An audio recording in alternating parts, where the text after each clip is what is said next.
قبل ما ابدأ الفيديو ما تنسوش تعملوا لايك للفيديو واشتراك في القناة وتفعلوا زر الجرس عشان يوصلكوا كل جديد. دلوقتي بقى هتحكي لي كل حاجة تعرفيها. انت اللي بعتلي الرسالة علشان اجي هنا.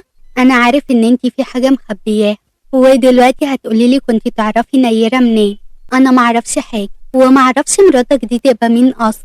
انا عارف ان انتي كنتي تعرفي نيرة وان في حاجة انتي مخبياها. هنا سابته وجت تمشي، بس عاكف مسك ايديه. انا مش هسيب الا لما تقولي لي الحقيقة. نيرة كانت بتخوني مع مصطفى صح؟ والله دي كانت مرات وده صح. يعني انت اكتر واحد تعرف، مش انا اللي هعرف. انا هقولك لاخر مرة اللي تعرفيهم خبياه. تمام هقولك. جهز نفسك علشان تسمع. عاكف ساب ايديها. يلا اتكلمي اللي تعرفيه. هنا قبل ما تفتح بقها بكلمة واحدة اتضرب عليها رصاص ومحدش يعرف جت منين. عاكف قعد يلف حوالين نفسه بصدر. هنا افتحي عينيك. هنا ونفسها متقطع وبتغيب عن الوعي. حياة علاء. عاكف شالها ودخل بيها العربية وساب أقصى سرعة على المستشفى. ايه ماتت ازاي يا عمران؟ يا باشا الخبر لسه وصل لي حالا. يعني إلهام ماتت؟ هي الوحيدة اللي معاها الخيط اللي هيوصلني لولادي. لقوها مقتولة في أوضة في الفندق والشرطة بتحقق في الموضوع ده، بس لحد دلوقتي محدش يعرف هي اتقتلت ازاي. عاكف عرف الخبر ده؟ لا معرفش. عاكف دلوقتي في المستشفى. جمال بخوف وتوتر. لا اوعى تقولي ان عاكف حصل له حاجة هو كمان. عمران اتكلم. عاكف بيه كويس اوي، بس هنا في حد ضرب عليها نار وهي دلوقتي في المستشفى وحالتها مش مستقر، وعاكف بيه هو اللي معاها. اوف كل النصايب دي في يوم واحد. تعالى معايا. طب حياة وعلاء مش هنقول لهم؟ لا مش عايزهم يعرفوا اي حاجة دلوقتي لحد ما نفهم ايه اللي بيحصل حوالين. وعايزك تشدد الحرس على الفيل. احتمال كبير يكون مراد هو اللي ورا كل اللي بيحصل ده. لا مش هو. مراد ما يقتلش. مراد يهدد او يهوش لكن ما يتجرأش ويقتل. اللي قتل إلهام مش عايز نوصل لولاد. ده معناه ان في ايد تانية ورا اللي بيحصل لعيلة. إلهام كانت مجرد أداة استخدمها ولما اتكشفت خلص منها. دلوقتي بس اتأكدت ان ولادي لسه عايشين فعلا عند عاكف في المستشفى. هيا دكتور طمن حالتها عاملة ايه؟ الرصاصة جت في مكان حساس جدا، بس الحمد لله قدرنا ان احنا نخرجها. ولو ال24 ساعة اللي جايين عدوا على خير هنبقى عدينا مرحلة الخطر. طيب يا دكتور انا ينفع اشوفها حتى لو دقيقتين بس؟ لا طبعا ما ينفعش. هي دلوقتي في العناية. الممرضة في الوقت ده جت وقالت حضرتك عاكف؟ ايوه انا عاكف. المريضة فاق وعايزة حضرتك.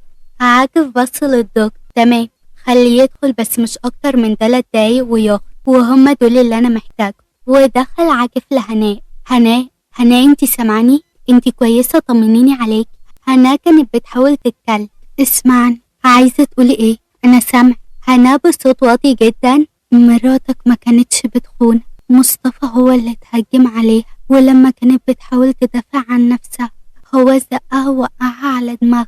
مصطفى فكر ان هي مات بس هي كانت لسه عايشة، لكن نرمين حطت المخد على نفسها لحد ما موتتها. عاكف كان بيسمع كلامها بصدمة. كل السنين اللي فاتت هو فاكر ان مراته خانته وصدق كل الكلام اللي اتقال، وقعد طول العمر دون يلوم، لكن للأسف ما كانتش موجودة علشان تدافع عن نفسها. هنا بنفس متقطع. عاكف فاق من صدمته. عايزة تقولي حاجة تانية هنا؟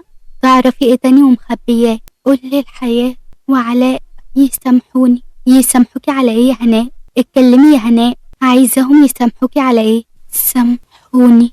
وقالت كلمتها الأخيرة وعلي صوت انذار الجهاز بان القلب وقف. ودخل الدكتور بسرعة عندها علشان يحاول ينقذها بالصدم الكهربائي مرة ورا مرة، بس كان من غير فايدة. ووقف قلب هناء وراحت لعالم تاني. عاكف خرج من المستشفى وهو مش عارف يروح فين، والصدمة مالية ملامحه، وما كانش قادر يستوعب ان مصطفى يعمل فيه كل ده ويوصل بيه الحقد للدرجة دي. عند حياة نفضت على صوت الباب وهو بيتقفل، وفجأة بصت على مصطفى بخوف. انت عايز ايه؟ اتفضل على بره يا مصطفى. لا خلاص اللعبة خلص ومفيش حد ينقذك مني. انا مش هسمح لك ان انت تقرب مني، انت فاهم؟ خلاص كده فترة الدلع خلص ودلوقتي هاخد كل اللي أنا عايزه منه. يا مراتي يا جميل. حياة بصوت عالي: علاء، علاء الحقني يا علاء. مصطفى ضحك بصوت عالي. للأسف مهما ندهتي هو مش هيرد عليك، لأنه مرمي تحت مغمى عليه وعايز اللي يلحقه. حياة وهي خايفة جريت على الباب وحاولت تفتحه، بس مصطفى قفل وخد المفتاح. افتح لي الزفت ده، خليني انزل اشوف اخويا. مصطفى شدها من ايديها ورماها على السرير. دلوقتي انت هتبقي معايا انا وبس، ومش عايزك تفكري في حد تاني. يا اخي انت ايه ما بتفهمش؟ قلتلك بقرف منك، مش عايزاه، افهم بقى. مصطفى وهو بيحاول يقرب منها: بس انا عايزة، ولو كنت انت متنازلة عن حقك فيا فانا لسه عايز حقي منك. انت مرات. حياة وهي بتبعد عنه: لا انا مش مرات، وعمري ما هكون مرات. انت واحد خسيس وزبالة، وانا لا يمكن اسمح لك انك تقرب مني. مصطفى وهو بيشدها ليه: انت حق انا وبس، ومش هسمح لك انك تتهني مع حد غيري، ولو في حد هياخدك فياخدك بعد.